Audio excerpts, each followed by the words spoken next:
And here we are, live and in your living rooms or workplaces, wherever you might be. So welcome to this second live session of the ecological design dimension of our course. I'll turn it over to Ezio, and I'll be right here to lend support if needed. Thank you, Gio, and welcome to all the students. I think the slideshow should only take about 15 odd minutes, and then we'll open up for questions and answers. And Jacqueline and I can field those answers. But as we go through the slideshow, try and reflect back on your own area where you're from, and see if any of these ideas that we're presenting today, that is basically a very high-level summary of what's in Module 2, if you can start seeing the application in your landscapes. So the hydrological cycle is one of the important Earth systems that comes through this module, but also water is an extremely scarce resource and becoming even more scarce. And it's quite sad how often we pollute it and contaminate it through agriculture, industry, and homes and so forth. And yet we do have all these ecological design ideas for cleaning it up. So we're going to have a look at those, and also rainwater harvesting, and then the importance of the hydrological cycle, understanding that in whole systems thinking approaches. So on to the second slide. This is a slide, illustrations from Victor Schreiberger's insights. They're from this amazing book called Hidden Nature by Alec Bartholomew. Now, Victor Schreiberger was known as the water wizard. He was a forester in Austria about 100 odd years ago. That's where he gained a lot of his insights, spending time alone with nature, observing. And what he noticed was that when you had thick forests and the landscape had not been changed or disturbed by humans, you had this almost perfect hydrological cycle, which we call the full hydrological cycle. So generally what happens in these earth systems, we have moisture coming across, or winds coming across from the ocean, and the water evaporates, and over the landscape you've got evapotranspiration from the leaves and grasses, and that all goes up to form rain clouds, and we have gentle rainfalls that come down, it recharges the groundwater, and the whole thing breathes again, and it's a very nice closed loop cycle. So the biomass, the forests, if you can think of the Amazon, we call them the lungs of the planet. Forests are there to moderate extreme climate variations. Now look what happens when we have this full system in place. So generally we have the temperature of the rainfall, which is warmer than the surface. So the terrain that is covered by trees and pastures and all that is relatively cooler compared to the rainfall. So this allows the rainfall to infiltrate fairly easily into the soil. And something interesting starts happening. Deep down in the soils we have groundwater, and the groundwater is basically where we find the surface rocks.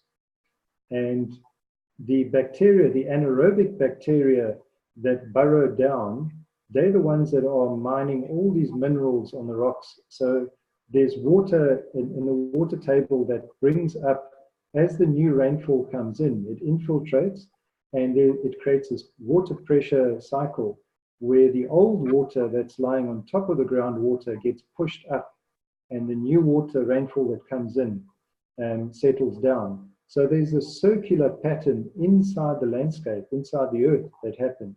And the microbes, the anaerobic bacteria that mine all these minerals on the face of the water table, all the minerals that they mine get infiltrated up through the roots of these trees and and shrubs and grasses and so forth. And they come up all the way through the trees, and they breathe out through evapotranspiration, and it goes into the rain clouds, and all those minerals fall down as rainfall as well. So you've got this very rich, not only a hydrological cycle, but a mineral cycle that the anaerobic bacteria are actually helping to produce. So we have, to summarize there, a positive temperature gradient that allows rainfall to soak into the ground, and this facilitates the nutrient and mineral exchange in the soil. Now, what happens when we cut down the forest or start changing the landscape significantly? You can see we only have evaporation now. And whatever rainfall does come down and is caught in ponds or lakes and so forth, we have very rapid evaporation again.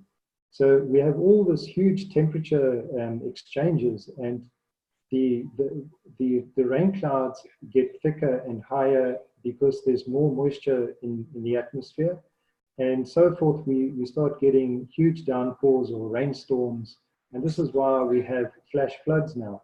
It's not that we have less rainfall, it just happens in a shorter period of time. So when we have this huge downpour, we have topsoil losses as well. And remember, there's very little groundwater pressure now. So there's rising water, and all those minerals are leached out, typically the salts. And this happens because the temperature of the rainfall is cooler now than the very hot, relatively hot surface temperature of the soil. So the rainwater does not infiltrate as deep. It tends to run off. So a negative temperature gradient hampers rainfall infiltration into the soil and causes loss of topsoil and erosion. Not only that, you don't have the minerals that get sucked up through the biomass, through the trees, and get spread around through the rainfall. You lose them directly in the topsoil instead, which is another double blow. And that's on a larger scale.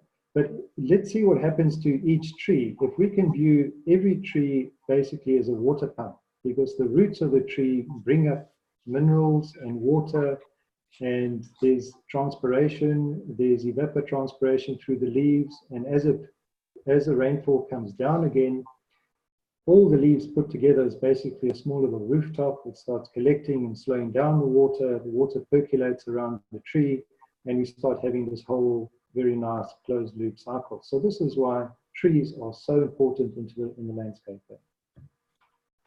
Now, this is in a macro explanation, very important key point to understand. Let's look at the micro now. And now we zoom right into nature's toolkit. Think about biomimicry, which is mimicking what nature does. This is the typical scale of microorganisms and plants that you see in a wetland. You get fungi, filtering animals, microorganisms, all the small little bacteria and the plants. And what's not shown there is the small fish and the crabs and those things. And then we have these wetland type plant roots, and wetland plants all have long hairy roots, and where it's a nice place to hang out for the bacteria. So this is why we tend to use wetland plants when we use these in ecological engineering, simply because they can provide a very good habitat for the microorganisms. And on the right-hand side is a very magnified view of what we call the biofilm, all the root mass with bacteria and everything hanging out in it. Now imagine the scale of these things. Perhaps for every 1 million microorganisms, we might have one filtering animal, because the microorganisms, they might live 2-3 days and then die off. What happens to all that dying mass? They are eaten by larger microorganisms, which in turn are eaten by even larger ones. So this forms a nice little closed loop cycle. So when you put a lot of contaminations in here, like basically shit inside these waters, if it's not inundated, this bacteria slowly gobbles up all these species and other contaminants, and they are able to digest this and break this down. So that's on a micro scale. So these are two important principles to understand. But now, if you are using water and you do need to recycle water, let's start off with the simplest one to clean. Simple grey water. Grey water is what comes out of a washing machine, your shower, maybe a small wash hand basin. Your kitchen sink is not really grey water because it's contaminated with vegetable cuttings and so forth. Think of grey water as just soapy water. How do you clean this? Very easily. You put it through basically a sand filter, and you see the sketch on the right-hand side there. It's a barrel with stones at the top. It's got a blanket lining, which is called a geofabric membrane. Then it's got sand, and then the geofabric membrane, sand at the bottom, and the grey water that comes through there, all the soapy particulates are trapped, and you get fairly clean, polished grey water, which feeds out, and you can gravity feed into your garden. Similarly, if you don't install a barrel type sand filter like this, you can put it straight into the ground, into a gravel type sock, and that can leach out into the soils and get drawn up through the plants. So grey water is very easy to clean, very easy to reuse as for flushing toilets, for irrigation, for washing landscapes, concrete surfaces, and so forth. It gets a bit more complicated when we look at sewage.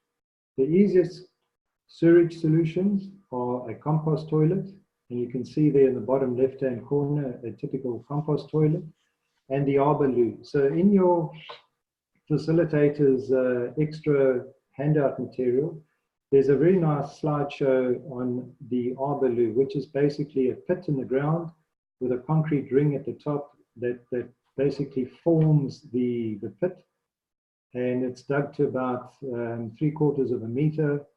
You have a temporary shelter or shed above it.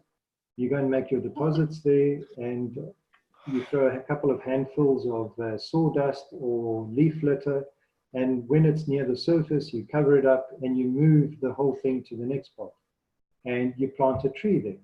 So now that tree is it's got all the nutrients it needs to survive, and it's a very good solution. It was devised in Zimbabwe, and it's been used in Southern Africa to good effect.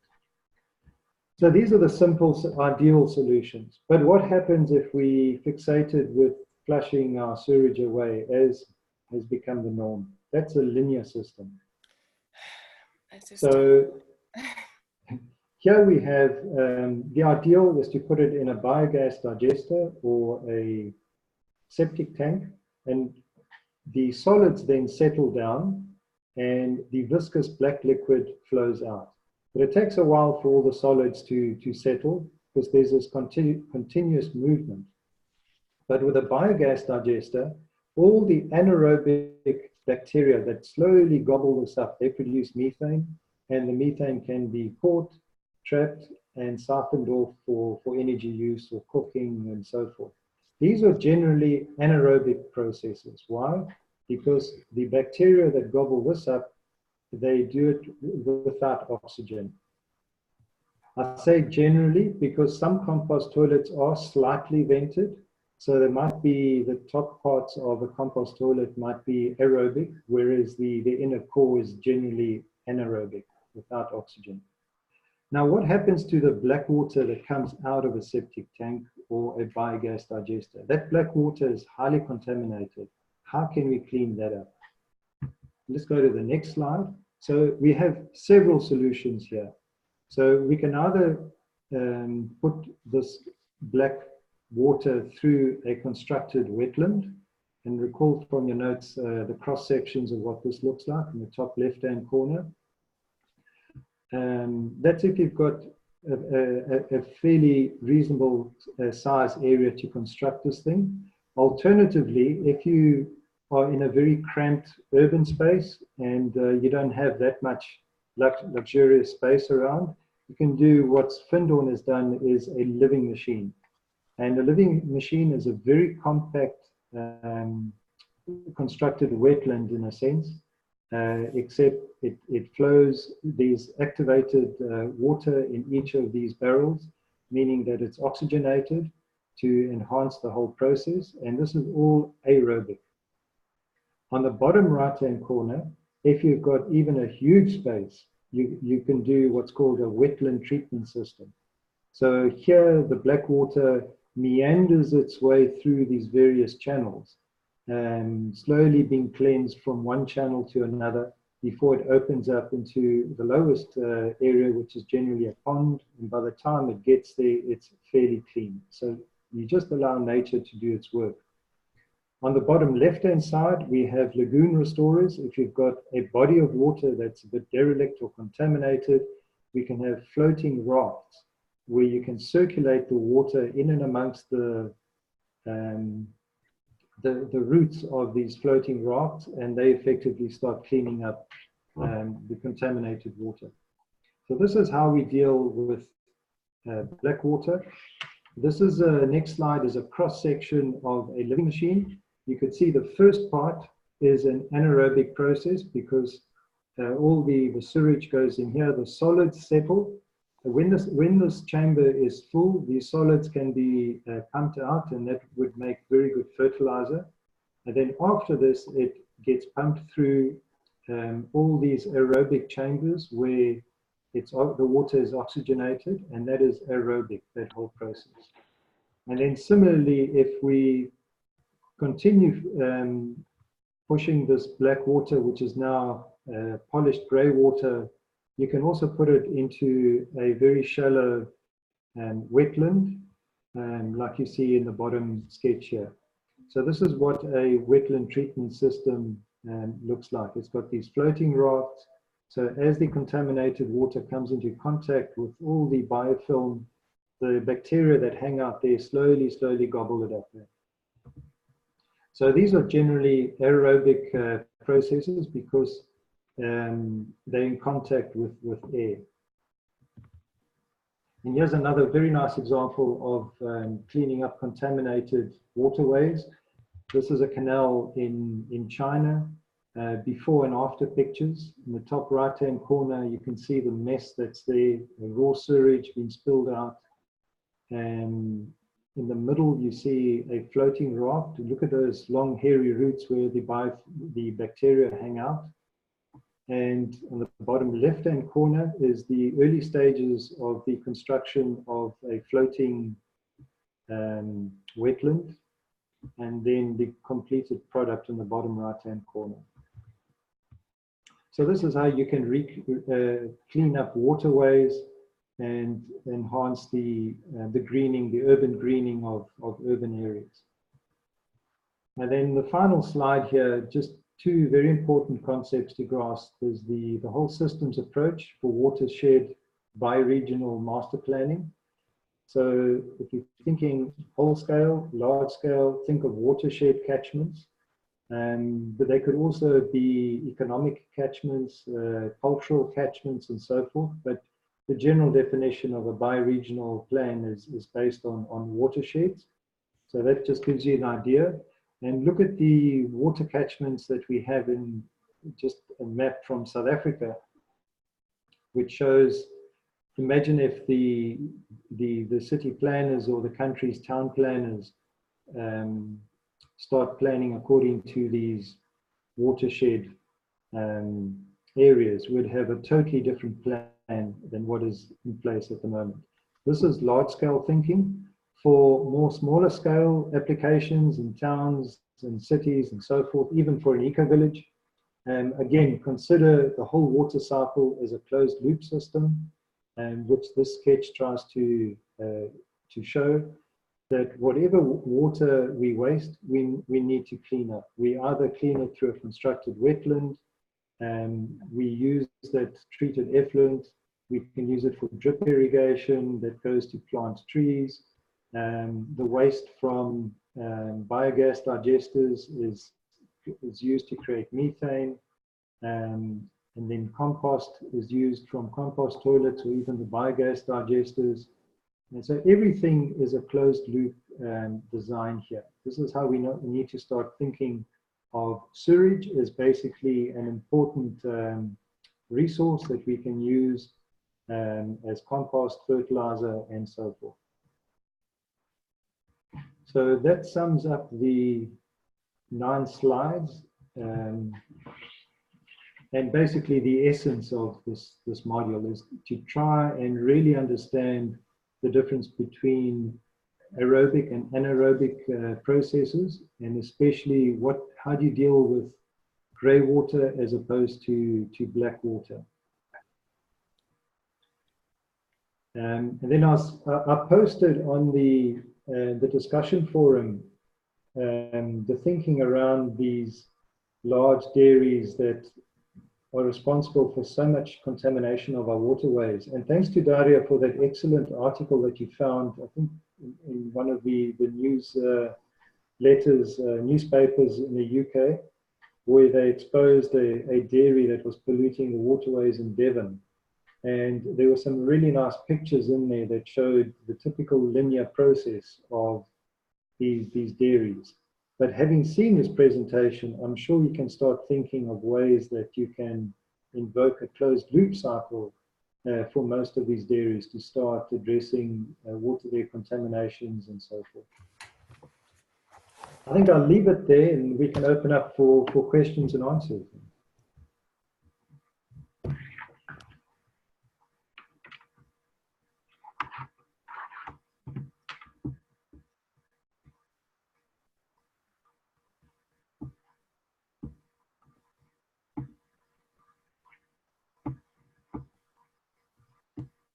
Any questions at this stage?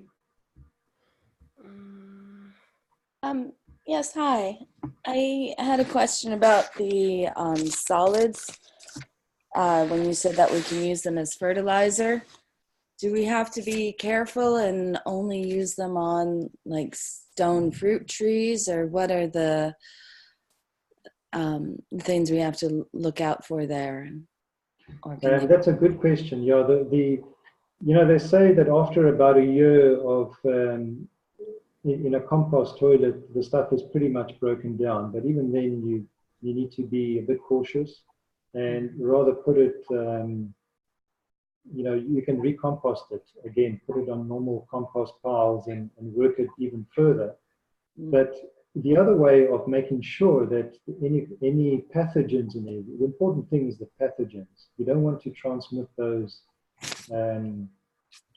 from one person to another, or from the soil or your vegetables onwards. But the easiest way to deal with pathogens in compost is a hot box. And in your additional notes, there's an example of a compost hot box. So if you can imagine a cubic meter, anything larger, it becomes anaerobic. Anything smaller, there's not enough energy in there. They've worked out that the right size for a compost hot box is 1 cubic meter. So you can put all your compost toilet stuff in there, your household, kitchen waste, everything in there. And you close the lid and you wait 2-3 weeks, and that is almost terra preta that it breaks down into. The reason being is that compact 1 square meter compact compost produces temperatures in excess of 55 degrees. And to take out all the pathogens in a compost, all you need is 3-4 hours above 55 degrees, and there's no more pathogens. Wait, I'm sorry, that last sentence you said, so you can do that just within a few hours in a hot box, or it needs the 2 to 3 weeks? It needs the 2 to 3 weeks. Yeah. But the pathogens themselves, the temperature in the hot box varies significantly. Initially, it starts very slowly, then it reaches a peak as things start, all the interactions start increasing and working together, and then it starts declining, and then it picks up again. Mm-hmm. Even Dr. Elaine Ingram confesses that we're lucky to know 10% of what happens in a composting process. All those microbial interactions is just nature's mystery. We just know it works, and they put temperature probes in there to validate it, and that's what happens. Okay. If you look at the additional handout, you'll see temperature graphs of what happens in a hot box. Okay. All right. Thank you. Pleasure.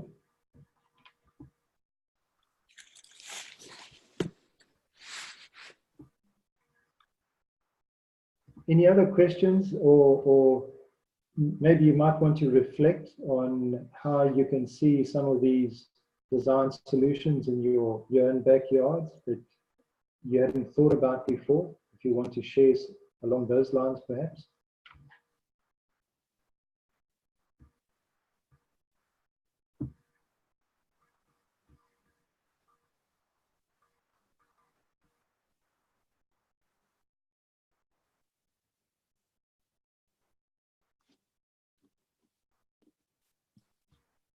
Hi, Solvi. I see the questions that you've posted there. So you've got a waterlogged area, and you're looking for permaculture solutions for that. You know, the problem is the solution sometimes. If you've got area that's waterlogged, you've got a pond deficiency or a detention pond deficiency.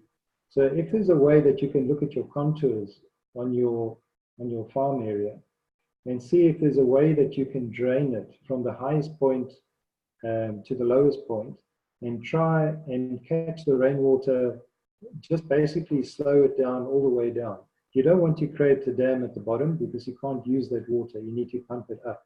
But if there's a way that you can create swales to effectively drain away your water to the ends of the swale, where you can have detention ponds. And a detention pond, imagine a 2-meter diameter shallow hole, maybe 3/4 of a meter to a meter, and gently sloping, almost like a basin.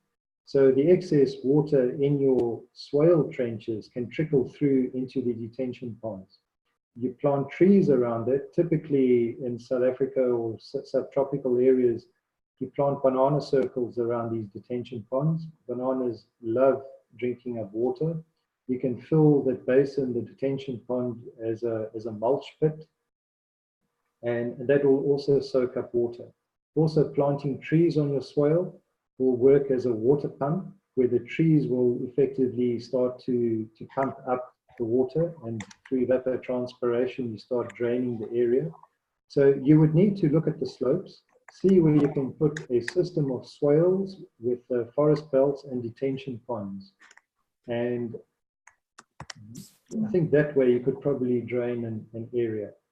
If you send us your site location, I could have a look at it and, you know, within a week or two, give you some ideas. Could I add something to that? It's very difficult to give advice about what to do with land without actually knowing the land. So Ezio is correct that swales on slopes are extremely good, particularly if you plant them with trees on the downhill slope. But of course, it depends very much as well on where your farm is and what type of soil. In some biomes, for example, the native biome would be open canopy woodland. And the soil might be heavy clay, in which drainage is very bad, in which case the type of permaculture we call food forestry or agroforestry, polyculture, is really a very good solution, because you are then working with the local ecology and the local climate and the local soil type.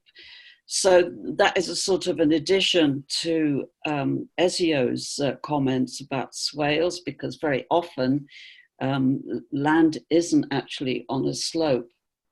So it's difficult to say without actually seeing the land, but there are a multitude of solutions possible through permaculture. What's the essence really is to go with what that land wants to do. So if it's land that wants to grow trees, then put some trees on there. Don't drain it into, don't drain it off the land, because water is an amazing resource. And of course, if you're putting more trees on there, you're also increasing habitat for biodiversity. You're also increasing carbon sequestration in the soil through building those mycorrhizal networks in the soil. And you're also increasing that small water cycle, you know, because trees are biotic pumps. They send the transpiration up into the air. The wind blows it further inland. So in certain places as well, by doing that, you're actually helping your neighbors maybe 100 kilometers away by helping to create rain and combat droughts. And the trees will also put up microbes with the aerosols that are transpired, which create bioprecipitation. So, you know, just by making that right decision to go with what your local bio is, what your land really wants to do, you can make such a massive multifunctional contribution to solving all sorts of problems. Yeah, thanks, Jacqueline. That's perfect. The other thing I was about to add on very flat slopes, like where I find myself in Italy right now, and if you can imagine areas like Denmark, where it's almost flat as a billiard table, what do you do there if you've got too much water inundation? So I don't know if you've heard of chinampas. Chinampas is basically, if you can imagine an area of that's been effectively drained through canals, but the earth that's been dug up of the canal is used to create mounds. So you've elevated the land slightly and you've created specific water channels. So those raised mounds then, you're effectively draining the area, and you can create you know, food forests on those mounds. So you can just Google chinampas. I think we might have examples of them in the handouts. If not in this module, I think they come in again in the next module. So Jacqueline's her comments are very relevant. You need to look at the slope to figure out what to do. And every site is unique and will have a unique design solution for it.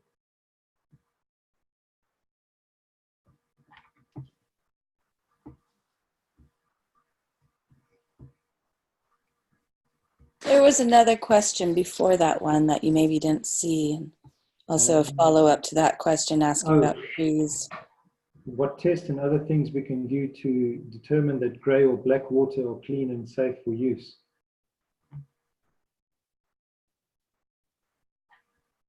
Water testing is quite expensive. You can do the visual test, you know, just see if there's any creepy crawlies in there. You can usually see contaminated water. You'll see a lot of organic matter in there. You can ozonate it, but to test it, it's not that easy. It's visual, and sometimes you just trust that the municipalities will supply you with clean water, but it's not usually the case because you've got scalings from your water pipes. Apart from using your own water filter in a kitchen or making your own little sand filter, like I showed you in that sketch, that's the only way you can do your own testing to make sure that whoever supplies you the water, you can clean it further. Otherwise, to actually do these tests for all sorts of contaminants in black water or grey water, it can get quite pricey. Can I add something to that as well? Yes, please. Of course, it depends on the situation once again. One of my favorite permaculture teachers is Mark Shepard, who always says that what we need are reality-based solutions and context-based solutions. So the context is really important. So the question is about grey and black water. Now, if we're actually recycling the grey or black water on our own project, either in a small community situation or in your own, say, permaculture farm context, really it boils down again to creating this whole ecosystem that I am always banging on about. Because, you know, the pathogens are microbes, and microbes actually will sort themselves out, providing you get a healthy ecosystem. Of course, with the black water, you have the human manure, anything that might be contaminated with anaerobic microbes that come from feces. Yes, you do need to hot compost them or to compost them over about a 2-year period. Sometimes that is legally specified. For example, in France, it's 2 years that you have to keep anything with human manure in it. But you know, all the way around, it's really about creating this vibrant, living ecosystem in which you have all of the relevant microbes for your bioregion, for your particular locality. Because what will really happen if you have that really healthy ecosystem is that the microbes will compete with each other, and the good microbes will really beat up the bad guys and get rid of them and keep them in a balance. So, you know, once again, testing is as Ezio says, costs a lot of money and it isn't always reliable. We really have to understand how we create these closed loop systems within the broader closed loop system of our own ecosystem that we're creating. So once again, please think in that ecosystem sense.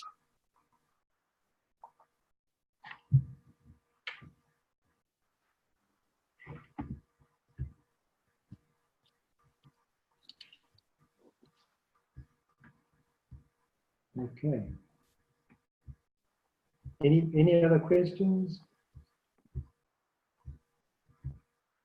I might want to respond to in the quiz. Question 7 is a rainwater harvesting calculation. Now, the methodology to answer that is within the question itself. But I will post a little explanation about it in the discussion forum after this webinar. And meanwhile, I really encourage you guys to try your linear versus closed loop exercise, the optional one. And if you don't have time to do that, at least maybe try and bring that into your reflections in a smaller scale.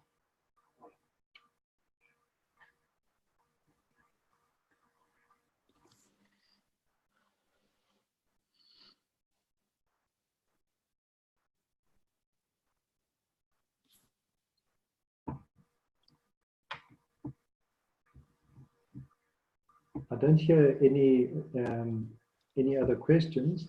Maybe is it worthwhile just going around person to person, if you feel like speaking up, how the course is going so far, thumbs up, thumbs down, okay, if you're coping with the material, should we do a round like that? Will that suit everyone? David, do you feel like opening up?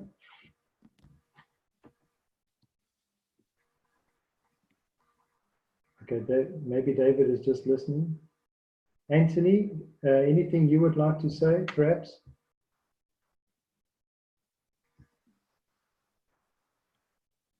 Zero? Hi. Oh, Anthony, hi. Well, it's difficult for me to say anything right now. I'm just I'm slightly overwhelmed with all the material, so so I'm just trying to take as much in as I can, and yeah, it feels to me, although I understand and I'm really excited about it all, I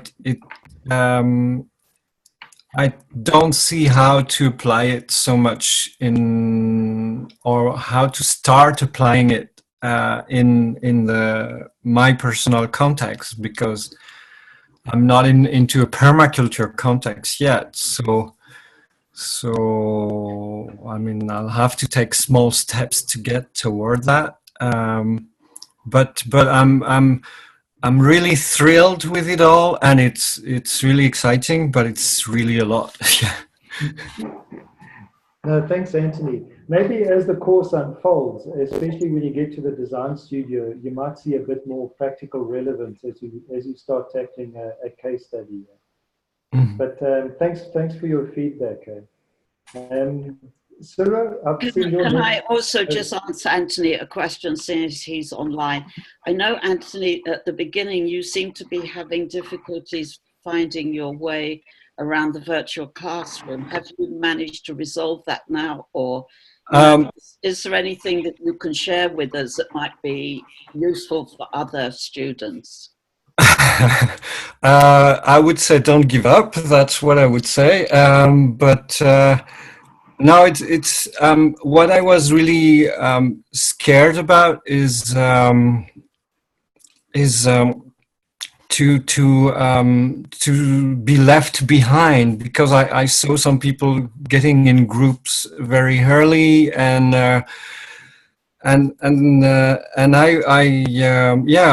I struggled to get a hold of the way things worked and the way to use the organization. And after reading the essays of the reflection of other people, and I feel reassured a little bit to know that I'm not the only one thinking that there's a lot of material here. And for the rest, then I don't know. I will see as it goes along. I imagine. It the fact that it is virtual. It means that and that I'm on my own, and so I don't quite know how it is happening for other people, and yeah, that can be a bit overwhelming and scary at time. Thank Thanks, you. That's Anthony. really helpful. And thank you, Daria, for your comment too, which I have just read. That is also really helpful. I think, Anthony, and to all those other students, if you feel a bit overwhelmed and also stressed with time, just focus on the required activities, the quiz and the reflections. And then if you've got time, go back, even if the module is closed, you can always go back and do the linear versus closed loop assignment. Whereas the group activity, that might become a bit difficult to do. But even if you want to do those, you can do them as an individual.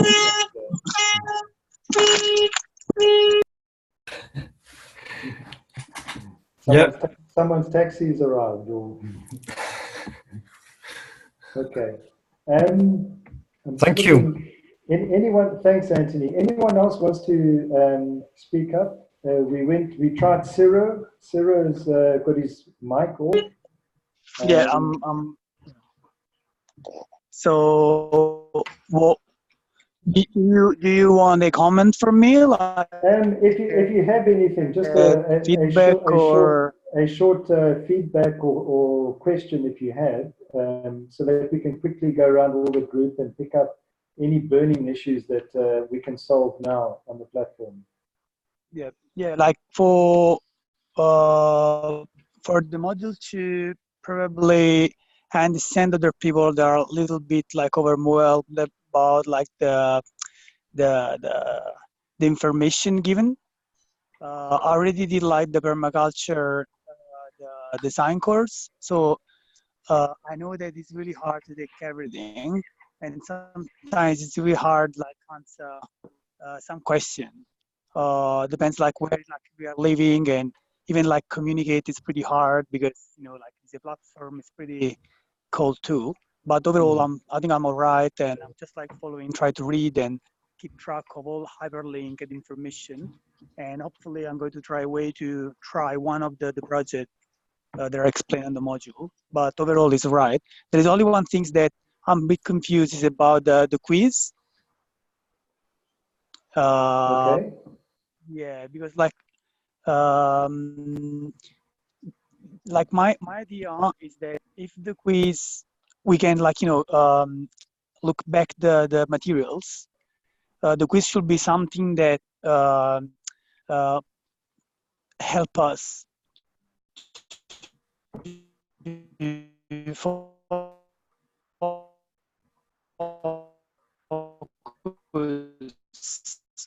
or Sorry, Cyril, you've gone very faint. of the question. So I answer. Say again, Yeah. sorry. Cyril, we lost you for a while there, No, but sorry. it was very unclear because of the line. But I get the impression that that you mentioned perhaps there's a way of rephrasing the questions, the quiz, so that instead of just simply answering, you learn something else about the way you answer. Yeah, I think like yeah. Or probably, like even if you try to like do a question that is related to the module that is really important to understand, rather than use, for example, answer like all of them or none of them, which is like that really doesn't make sense. Answer like that, like doesn't really make you think about or like go deep in a subject in a video. But I don't know, like now I'm trying to figure it out, so I'm not sure about it. But just like the first quiz was like really cool, because I like I dig like deeper in some stuff. But the second one, I don't know, I'm a bit like not sure. Even like there is one of the question is a calculation, but I really didn't understand. So, I mean, like I made the calculation, but I'm not sure. That's all. Okay. All right. And regarding the calculation, I'm going to post an example or an explanation how to calculate it. I'll give you the formula in the forum. But I was going to say about the quiz, those of you who don't get all the answers right the first time, or the bare minimum to go through, I think we need about 70% thereabouts. Just keep on trying until you've got that enough score. And you've got unlimited chances to try. Next person, David, do you want to say something? I see your mic is off.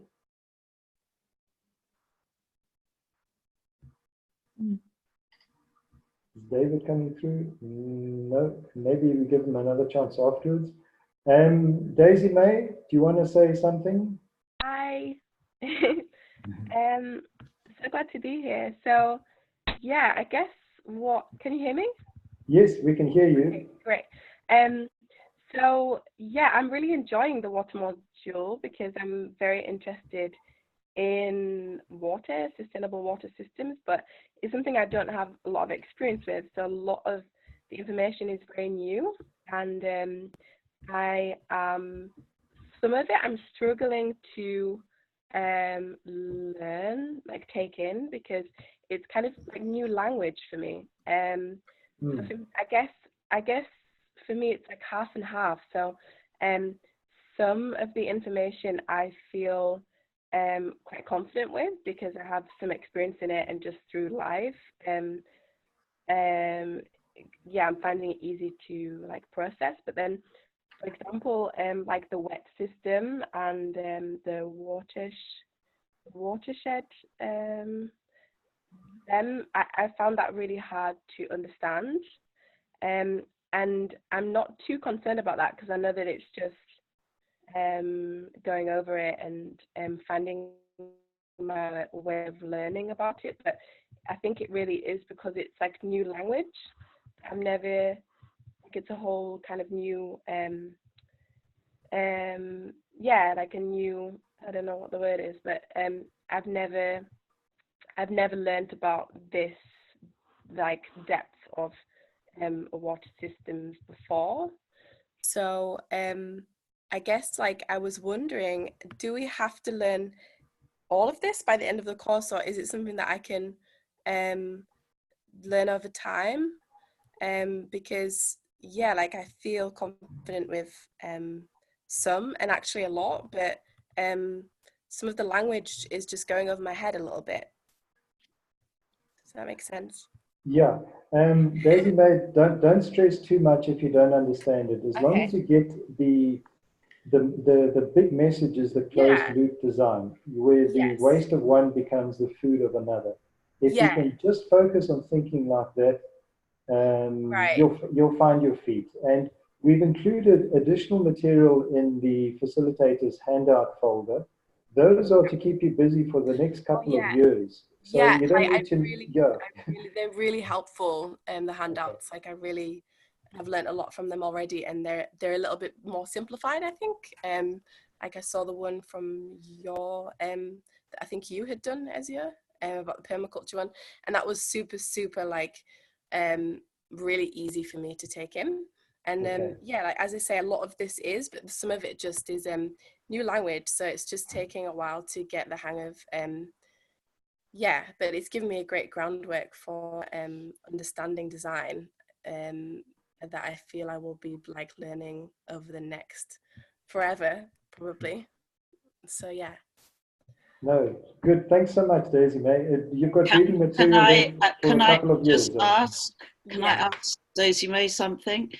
Daisy May, would it help if we put a glossary of terms in it?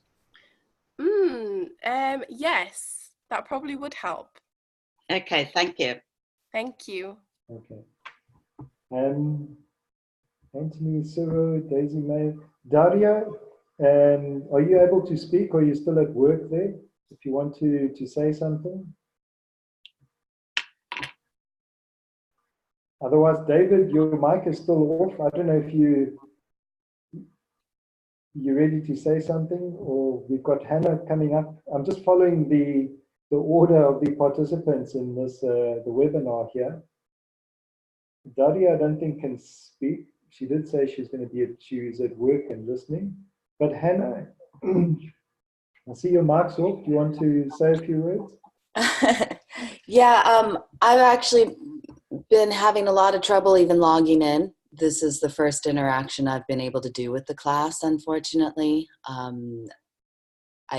I don't know what the problems were. I was never able to find any of the emails with the information, and now I'm having a lot of trouble logging in, and so trying to get that all worked out.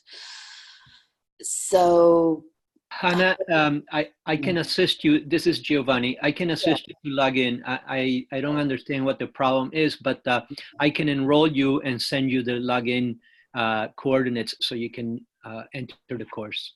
thank you. Yeah. And I So will inform you by email about that, okay? Are you receiving our emails or are they going to your spam? they're not going to my spam. I've been checking there. I get a lot of emails, but I seem to have missed all of the pertinent ones before with the login info. And they're not, like, I've done searches, I've been trying to go through. And So so, yeah, you didn't so see we're working on that. you didn't see an email with the page address and the login instructions? And yeah, I did just from this more recent one. And I went and I've tried to log in and it's like, no, you've already got that account. I've tried like 4 or 5 different logins, all of this stuff. Every step I go, it denies me. Okay, And I'll help you, and you'll receive an email from me shortly about how to log in.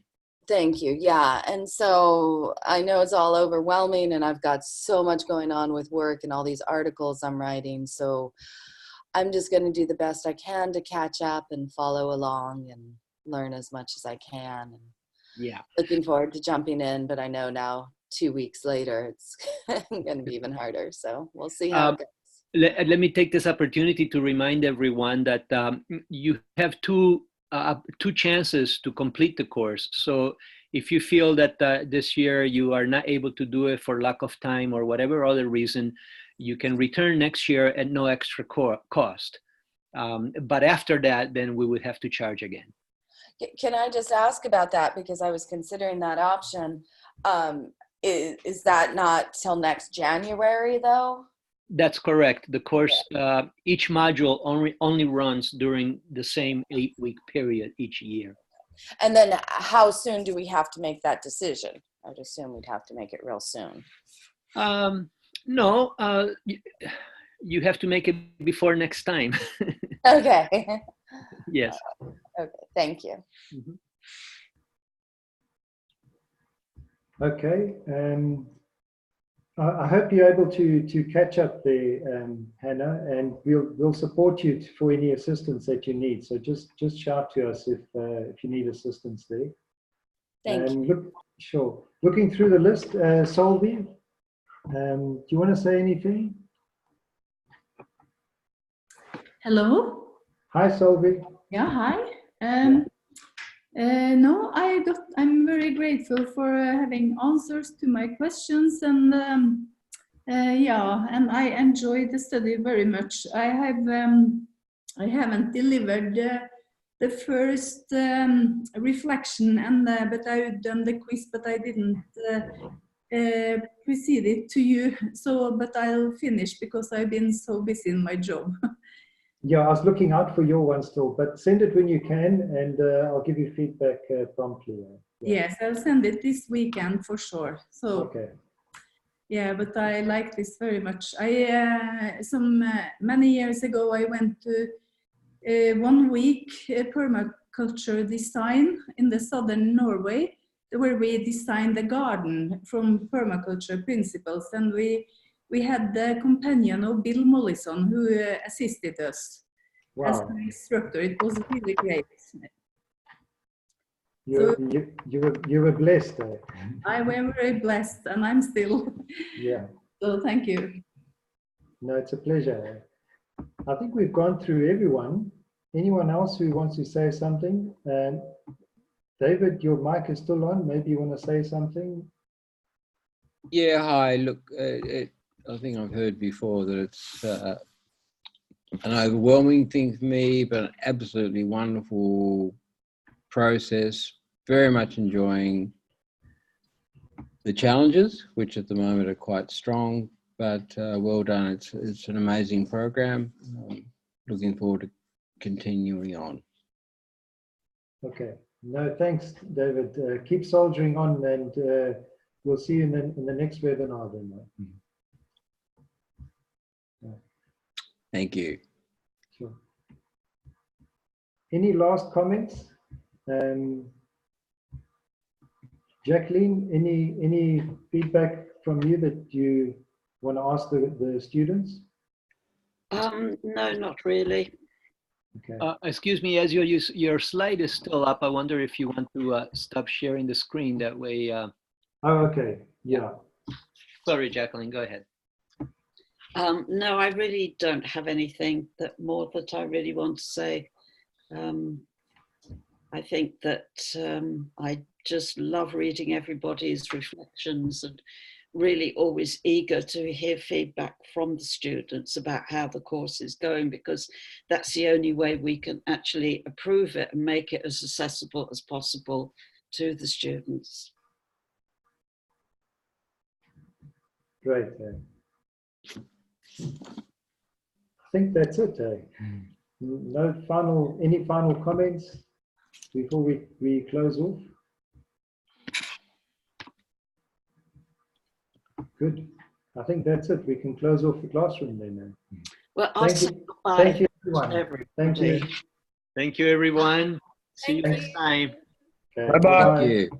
Bye. Bye.